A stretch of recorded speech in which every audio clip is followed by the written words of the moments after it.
So I remember, Grandpa, you told me that you tried to get into ROTC a bunch of times to get into the Korean War, right? Just once. Just once. But so just starting from there, how at the very beginning of the Korean War, how did you guys see the effect of that in your personal lives? Well, I don't know if you saw anything in a personal lives, but those of us my age came out of World War II, and so there was this, big commitment of everybody in World War II to serve in, whether they were in the military or at home, and so there was a strong patriotism feelings. So when the Korean War came about, there had been a bunch of other skirmishes around the world in Greece and other countries between the West and the communists, and so when Korea came along, that just seemed sort of a natural continuation of everybody's sort of patriotic feelings that they had from World War II, and it was the Russians quickly became our enemies at the very end of World War II, so it wasn't hard to feel patriotic about serving a country. Well, my brother was a Marine. He was over in Korea. Mm-hmm. He was a cook. So he didn't see any actual fighting. But it was still, pretty dangerous where he was, being a cook there. In a tent that's easy to aim at. But I think mostly it was our experience from World War II that had the biggest influence on everybody. I have a cousin who was on Iwo Jima, which was the really bloodiest battle one of the bloodiest battles of World War II. And my father was served in the military in the Far East during World War II, so everybody was involved in World War II, and so it wasn't that long before Korea came along. So then going to the end of the Korean War, it wasn't that long of a conflict, but did you guys see a change in perspective of any of you personally? Because I know in that war it was kind of not, there was a big changes in momentum. And did you guys see any effects of that within people? Did the morale for the war kind of go up and down and back up again? we weren't used to losing. That's right. So it wasn't a loss, but it was, in the sense that we didn't win, let's put that one. So Yeah. And then traveling through the Cold War here, going into the beginning of the Vietnam conflict, was there a different perspective you guys had, with there being the time difference and maturing and different life experiences? Was there a difference in perspective you guys had with USA going into Vietnam? Well, certainly people were tired of war. There's just a weariness about it. And so there wasn't the enthusiasm. I mean, everybody was very supportive of the soldiers in World War II because they were protecting us. But now they were the Koreans, now it's the Vietnamese. They were very distant. And so you didn't feel that personal interest in it.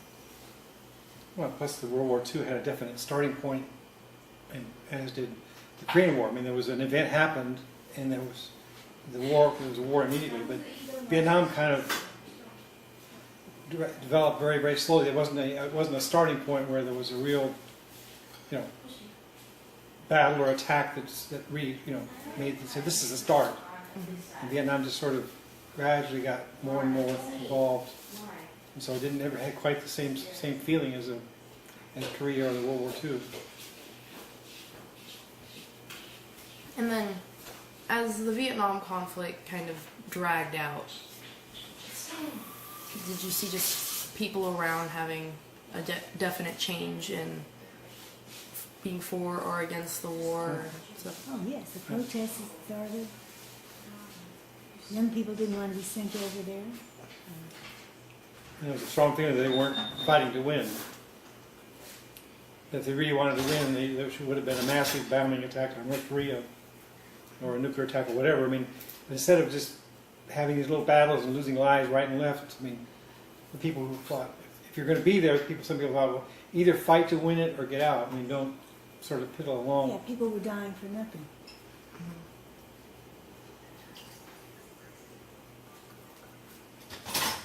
And did you guys know anybody that was involved in either pro or anti-war protests around that time?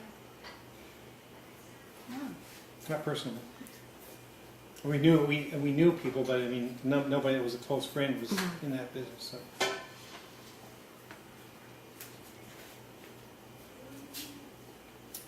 And then moving to the end of the Cold War, what was the general feeling from the people you guys were around with yourselves of just what was the general feeling going on with the end of the Cold War compared to the start of it coming out from the end of World War II when there was a very direct patriotic of we are against the Russians.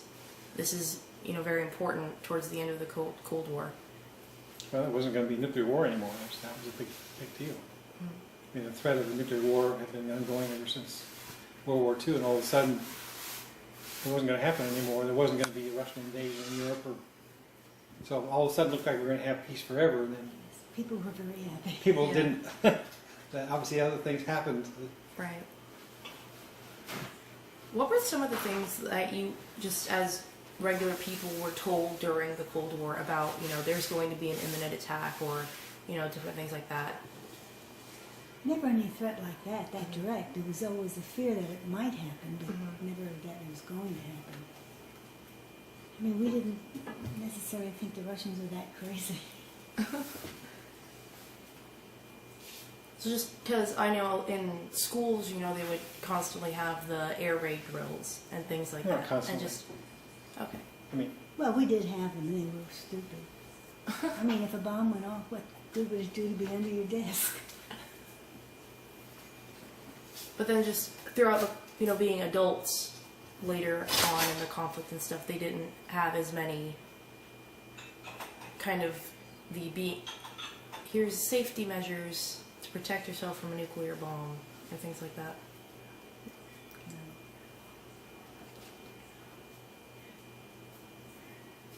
And then stepping back now to World War II, what were a lot of the differences? Just, I know you guys mentioned definitely the definite start, the definite finish, and then just the feeling of this is closer to home than the Vietnam and the Korean conflict. So just kind of in general, what was the difference to you guys between the World War II conflict and then just the Cold War conflict? no, probably many people died every day, and World War II has died in the whole Vietnam War. I mean, the scale of the two is not comparable. So it was hard to find any family that wasn't impacted by World War II. But lots of people avoided any, deaths in their family from Vietnam just because the number of people died was small. I mean, some single battles, there'd be 80,000 Americans killed in one battle. I mean, in World War II, it's just, there's nothing like that anywhere in any other war. I mean, we worry about 3,000 people getting killed in 9/11, but I mean that was trivial compared to the daily losses in World War II. I mean, How? the magnitude is just there. I think that it's 50 or 60 million people died in World War II Yeah. worldwide. I mean, it's just it's so beyond the pale of anything. I mean, what you worry about now. I mean, everything that happens now is piddling in comparison. It's not good, of course, but it's not in the same magnitude. And so, of course, it doesn't. None of these other wars impact the everyday lives like World War II did because of the just the enormity of it. How were you guys as families impacted by World War II? Well, my father was gone for at least 2 years, I think. And your grandfather he didn't see his wife for 7 years. And he was on duty out in the ocean for 7 years, never got home. Never got any leave or anything. That's why there was more than 7 years difference between the two, the second and the third child. So again, nothing like that ever happens anymore in war. I mean, these are the scale is just nowadays they get to now the soldiers get leave and R&R and get trips home. Not that they have an easy time of it, but I mean it's not the same. And my father was too old to be drafted or to enlist, so it had much less effect on my immediate family. But of course, everybody knew somebody whose brother or father was gone. Mm-hmm. And my father was too old to enlist also, but because he was an engineer, they needed engineers in the Navy, so they took him to work as an engineer rather than not in combat. But he was right next to the combat, but Mm-hmm. wasn't actually involved in any shooting or anything. Because he was, I think, 42 when he went into service, so that's old for a soldier. Mm-hmm. Yeah. Or too old to be carrying a pack and being hand-to-hand combat and that sort of stuff. But for building airports and building runways and stuff, I mean, that's, that was something he could do. So. Okay.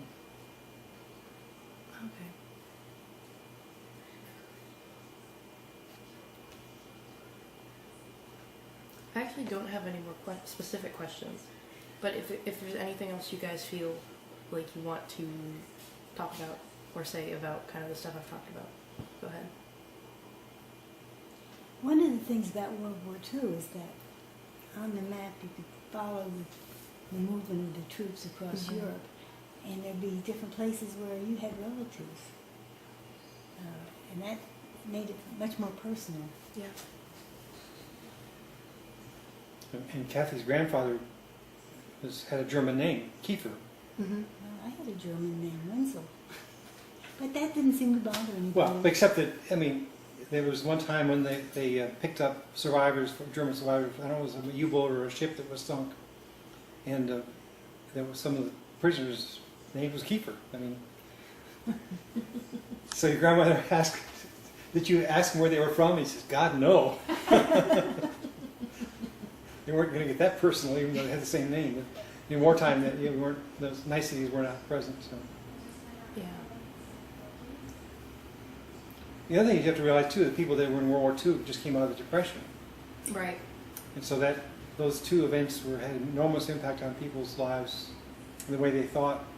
I mean, no one since the Depression has ever gone hungry in the U.S. I mean, or never had rationing of food or anything. I mean, it's never happened. Whereas back in the Depression days, food was really, hard to come by. World War II, you had ration cards. You could get your certain amount of sugar every so often and meat was rationed, and you didn't get toothpaste, and there was all kinds of things you had to do without. And that's, of course, unheard of in the U.S. ever since that time. So there's nothing we don't have anymore.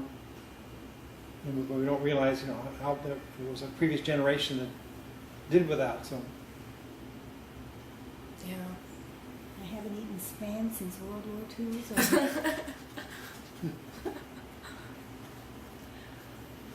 Well, that's probably something to be happy about.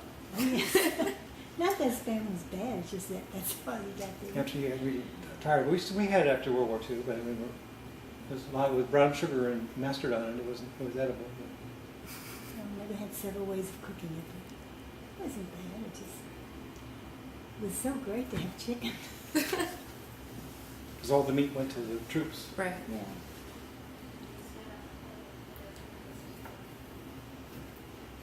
And then, so there was the impact of obviously people going away to war, but then there was also World War II is a big example of just the total war of everyone within the American society, kind of not everyone, but a majority of people being involved. Yeah, you're bringing up something, another big change that we're forgetting about, and that was when the women went to yeah. work in the factories, because all the men were gone. Prior to that was pretty much unheard of. Right. Rosie the Riveter. Yep. You learned how to pump gas, how to clean windshields.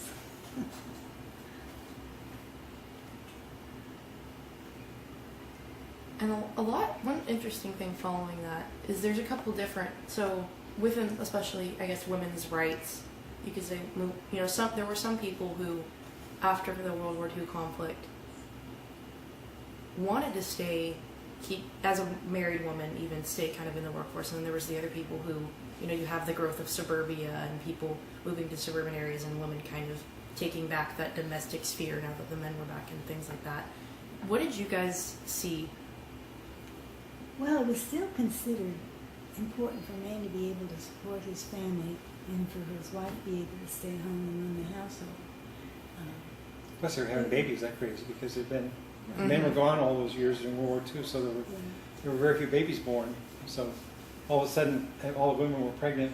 Which, again, made it easier to stay at home, taking care of all the children Yeah. that were coming along. But it was still considered a luxury that you didn't have to go out and work. Mhm. I mean, nowadays women don't have any choice; they have to work, if they want to or not. Mhm.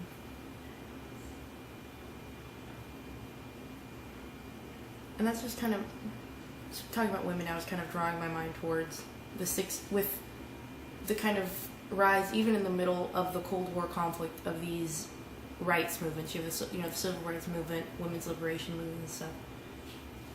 How did you guys see those in your daily life? I mean, were you like separated from them, or did you see that on like a first-hand basis? Oh, I think everybody saw it on a first-hand basis, but I never felt depressed. Mm-hmm. So I wasn't that into it. Mm-hmm. But of course, it has made a big change. Women Yeah, couldn't sure. have the careers then that they have now. Mm-hmm. You know, you could be a secretary or an assistant or Or nurse. some, but you couldn't. You know, it'd be very rare for a woman to be a doctor. Mm-hmm.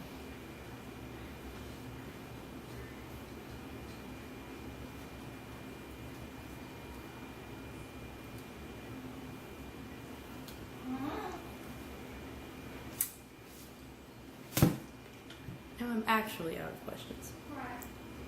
So again, if there anything else you guys want to talk about, kind of in reference to all that time, or